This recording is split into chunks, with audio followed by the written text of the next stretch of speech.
ఇప్పుడే నేను చూస్తున్నాను, మనం అసెంబ్లీలో వైట్ పేపర్స్ పెడితే ధైర్యం ఉంటే అసెంబ్లీకి రావాలి, వచ్చి మీరు చెప్పింది కరెక్ట్ కాదు, ఇది వాస్తవం, ఇది డాక్యుమెంట్ అని చూపించాలి. అట్లా కాకుండా మనం 9,77,000 కోట్ల రూపాయల అప్పని చూపిస్తే కాదు 7,45,000 కోట్లని ఓన్ తీరి చెప్పే పరిస్థితికి వచ్చారు. అంటే ఆ సాక్షి పేపర్లు వేసుకుంటారు, ప్రజల్ని మభ్య పెడతారు, అబద్ధాలతో మోసం చేస్తారు.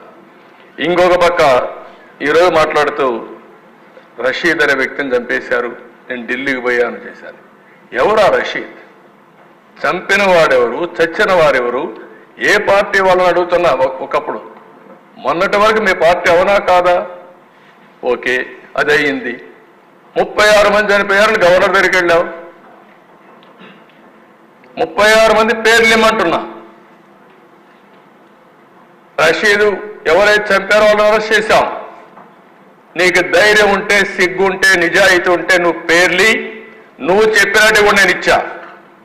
నువ్వు చంపిన వాళ్ళకు పేర్లు ఇచ్చా, వాళ్ళపైన కూడా యాక్షన్ తీసుకుంటా. మళ్ళా ఆ కేసులను నువ్వు ఓపెన్ చేస్తా. ఈరోజు నువ్వు చెప్తున్నావు, దానిపైన కూడా నేను యాక్షన్ తీసుకుంటా. సిద్ధమా అని సవాలు విసురుతున్నాను అధ్యక్ష. మాయ మాటలు మాట్లాడద్దు, దొంగ ఏడుపులొద్దు, నంగి మాటలొద్దు. బాబాయిని చంపేసే ఇప్పటికి కూడా ఊకిల్డ్ బాబాయి తెలియదు. చెప్పాల్సిన బాధ్యత లేదా? మాకు తెలియజేయాల్సిన బాధ్యత లేదా?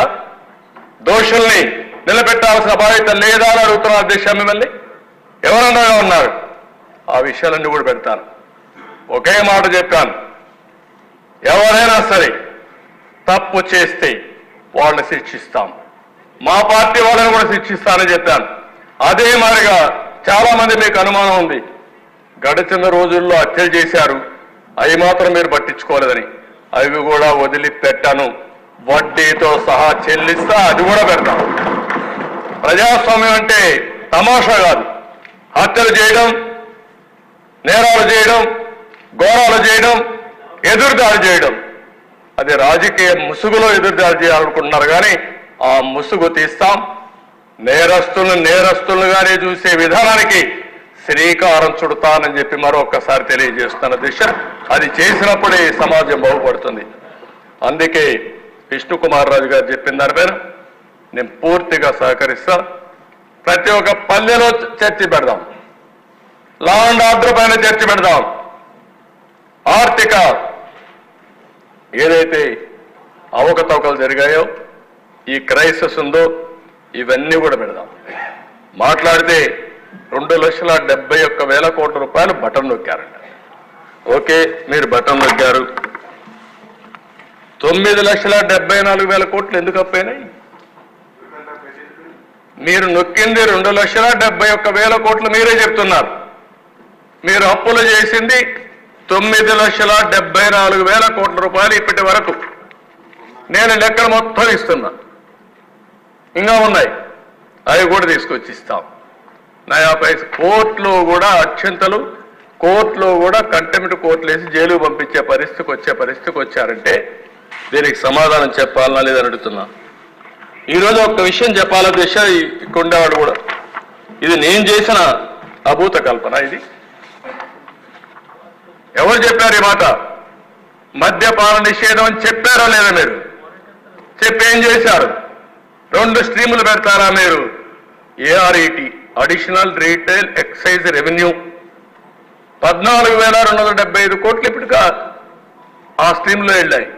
ఇంకో పక్కన వ్యాట్ డైవర్ట్ చేశారు, స్పెషల్ మార్జిన్ 20,673 కోట్లు పంపించారు. 10 సంవత్సరాలు తాకట్టు పెట్టారు.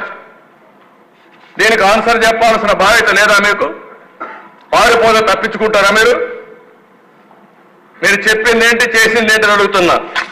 నేను అడుగుతున్నా, విశాఖపట్నం రాజధాని ఏంటి? రాజధాని ఆస్తుల్ని తాకట్టు పెట్టడం రాజధాని?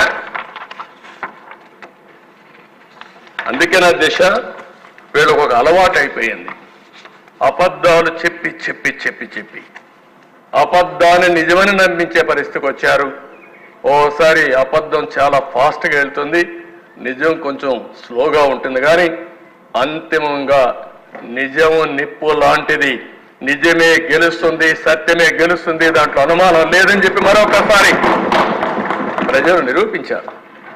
మొన్న అదే జరిగింది. ఎప్పుడూ జరగనటువంటి విజయాన్ని ఇచ్చారంటే వీళ్ళు చెప్పిన అబద్ధాలని మళ్ళా ఇలాంటి వాళ్ళు వస్తే ఏమవుతుందో భయపడే ఓట్లు వేశారు. మాట్లాడితే మదనపల్లిలో సబ్ కలెక్టర్ ఆఫీస్ తగలబెడితే అక్కడ ఏవైతే 22A ఫైల్స్ ఉన్నాయో అవన్నీ కూడా తగలబెట్టి డెస్ట్రాయ్ చేయాలని పరిస్థితి వస్తే దాన్ని ఎంక్వైరీ చేస్తే తప్ప, అంటే మీరు తగలబెడితే నేను కూడా మీరు చెప్పింది మీ బాబాయిని చంపి ఆత్మహత్య అంటే నేను నమ్మాలి. ఇప్పుడు మళ్ళా మనమే చంపేశామంటే అవునని మేము ఒప్పుకోవాలి.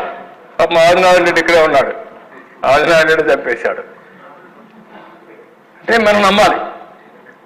ఇప్పుడు అవన్నీ చేసిన తర్వాత ఇప్పుడేమంటారు, అక్కడ ఆఫీసు మళ్ళా ఏదో అగ్ని ప్రమాదం అంట.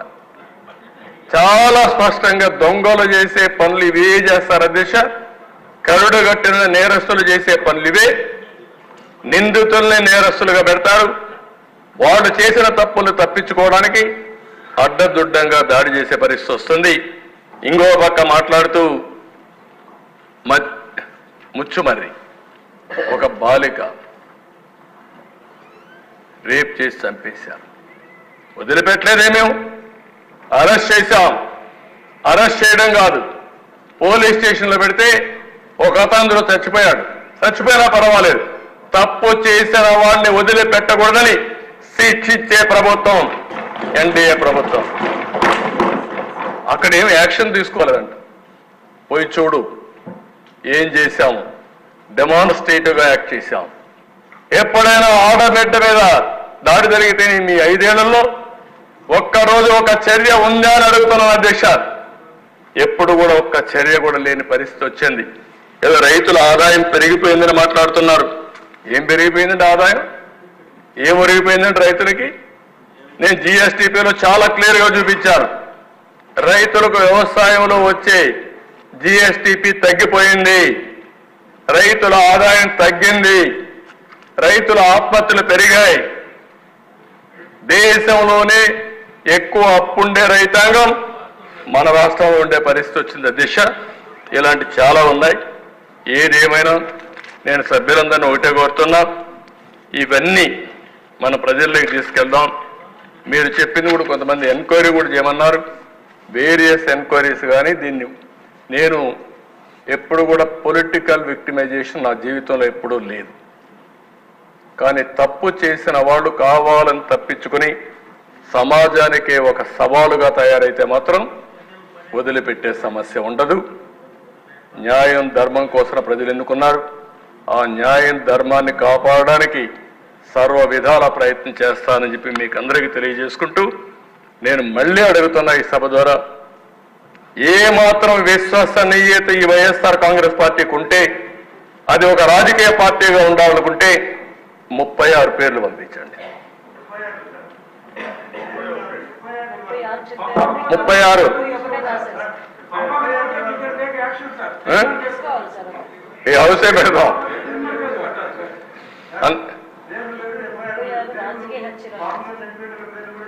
ఆ పేర్లు ఇస్తే దానిపైన మన పేర్లు అట్టగా ఎఫ్ఐఆర్ లో ఉంటుంది కదా, ఎఫ్ఐఆర్ కూడా ఇమ్మంటాం వాళ్ళని, వాళ్ళు కూడా ఎఫ్ఐఆర్ కూడా ఇమ్మంటాం. 36 మంది పేర్లు, అదే 36 రాజకీయ హత్యలు ఎఫ్ఐఆర్లు కూడా ఇమ్మని డిమాండ్ చేస్తున్నా.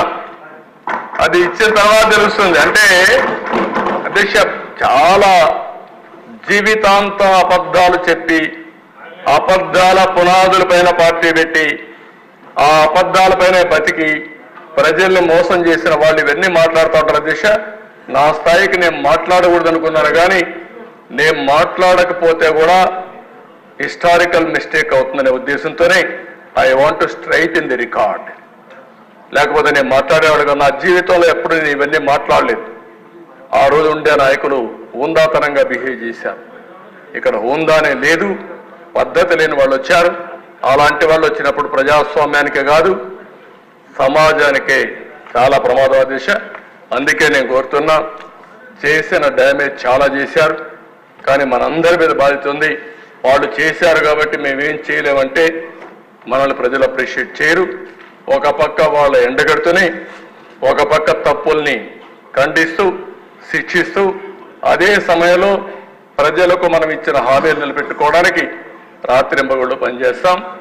ఈ చర్చలు కూడా 7 పేపర్లని రాష్ట్రం మొత్తం చర్చిద్దాం, వాళ్ళ ఐడియాస్ కూడా తీసుకుందాం. మీరు కూడా మీ ఆలోచనలు ఇవ్వండి. మీ ఆలోచనలని తీసుకుని మనం ఎంత తొందరగా వీలైతే అంత తొందరగా ఆర్థిక వ్యవస్థని రివైజ్ చేస్తాం. చెప్పిన హామీలన్నీ సిఏజీ ఆడిట్ కూడా కొన్ని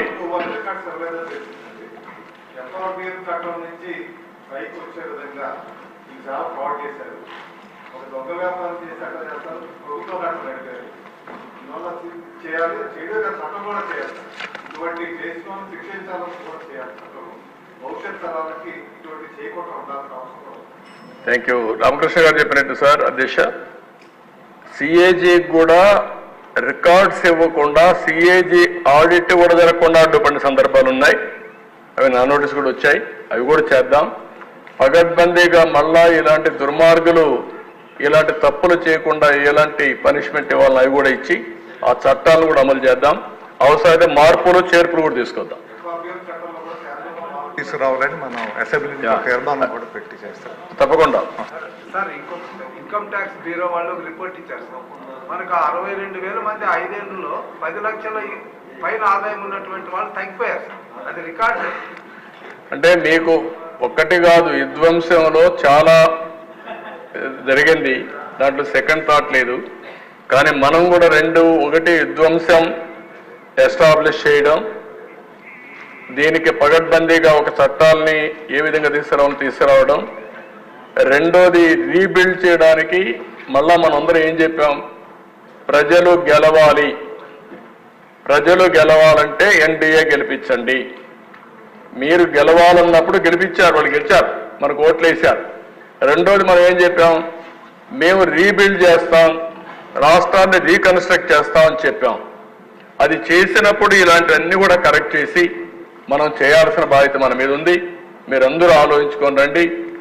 మళ్ళీ 2 నెలల్లో మనం సమావేశం అవుతాం. రెగ్యులర్ బడ్జెట్ వచ్చినప్పుడు అన్ని విషయాలు మాట్లాడదాం. అంత లోపల మిమ్మల్ని అందరినీ ఇన్వాల్వ్ చేసే కార్యక్రమాన్ని కూడా నేను ఆలోచిస్తాను. మీ అందరి ఆలోచనలు తీసుకుని రాష్ట్ర పునర్నిర్మాణం కోసం తప్పులు చేసిన వాళ్ళని శిక్షించడానికి కూడా ఏమేం చేయాలనో ఐడియాస్తో మీరు ముందుకు వస్తే అవి కూడా చేస్తామని చెప్పి మీ అందరికీ తెలియజేసుకుంటూ మరొకసారి ఒక మంచి చర్చ జరిగింది అధ్యక్ష. అందరికీ బాధ ఉంది, ఆవేదన ఉంది. ఎవరో తప్పులు చేసి వెళ్ళిపోతే ఈరోజు ఇక్కడుండే ఎమ్మెల్యేలందరూ కనీసం ఒక రోడ్డు వేసుకోవాలంటే మీరు వచ్చి అడిగితే నేను ఇవ్వలేని పరిస్థితి. అది చూసినప్పుడు నాకు కూడా బాధ వేస్తుంది. ఎప్పుడూ లేదు, మరి 3 సార్లు నేను ముఖ్యమంత్రిగా ఉన్నా, ఇది 4వసారి. నాకు ఎప్పుడూ లేదు. ఫస్ట్ టైం ఒకప్పుడు ఎవరు వచ్చినా కాదనకుండా సంతకాలు పెట్టే పరిస్థితి నుంచి ఇప్పుడు సంతకం పెడితే అది జరగదేమో అని ఆలోచించి సంతకం పెట్టడానికి కూడా ఆలోచించే పరిస్థితికి వచ్చాను. ఇది చాలా బాధేస్తుంది. ఏదేమైనా ఒక డిటర్మినేషన్ ఉంది, ఒక సంకల్పం ఉంది. తప్పకుండా మళ్ళీ దీన్ని సరిదిద్దామనే నమ్మకం నాకుందని చెప్పి తెలియజేసుకుంటూ, చేస్తానని చెప్పి తెలియజేసుకుంటూ, ప్రజలు పూర్తిగా అవగాహన చేసుకోండి, సహకరించమని ప్రజలందరూ కోరుకుంటూ మీ దగ్గర సెలవు తీసుకుంటున్నాను.